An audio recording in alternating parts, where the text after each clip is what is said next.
The biggest story in global markets right now isn't that there's no money. It's that the cheap money, the money that was happy to take risk, has genuinely gotten scarce. Three forces are now competing for every dollar on Earth. Let's follow where the money actually goes. The comfortable era was simple. Money was cheap, rates near zero, central banks still printing. Any asset with a story, an expectation, a vision of the future, capital rushed in to hold it. That era is over. The real problem today isn't that there's no money, it's that the cheap money willing to take risk has genuinely gotten scarce. The world has entered a hard, pragmatic phase. Three things are grabbing money at the same time: sovereign debt, war, and AI, and they're all pulling from the same shrinking pool. Start with the cost of money itself. The Eurozone rate went from 2.15 to 2.4%. Japan's rate went from 0.1 to 1%. The numbers look small, but for anyone borrowing to invest, that's a tenfold jump in financing cost. Think about the famous trade: borrow cheap yen, buy treasuries, buy US stocks, buy risky assets worldwide. Now the yen's rate is up, and its currency unstable. Borrow yen to invest globally again, and you're redoing the math. The risk is a different animal now. Second force. Balance sheets are actually contracting. Since 2025, the ECB's fell from 6.4 trillion euros to 6 trillion, about 6%. The Bank of Japan went from 735 trillion yen to 630 trillion, a 13% shrink. Base liquidity is falling. The water level is dropping, and the assets held up by liquidity alone show up first. Then there's the Fed. Under its new leadership, it has paused the aggressive balance sheet runoff, but markets no longer price assets on infinite liquidity. The US 10-year yield now sits near 4.7%, and that means Washington is grabbing for money too.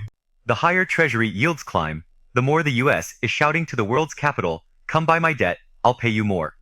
Especially high-grade treasuries, behind them is America's national credit, still among the highest on Earth. So when yields spike, global capital pauses and asks, why chase risk when I can hold treasuries and collect nearly 5% doing nothing? Second money grabber is war. The Middle East conflict pushes oil higher. Every time crude rises, economies from Japan to Korea to Europe to India are forced to spend more on energy.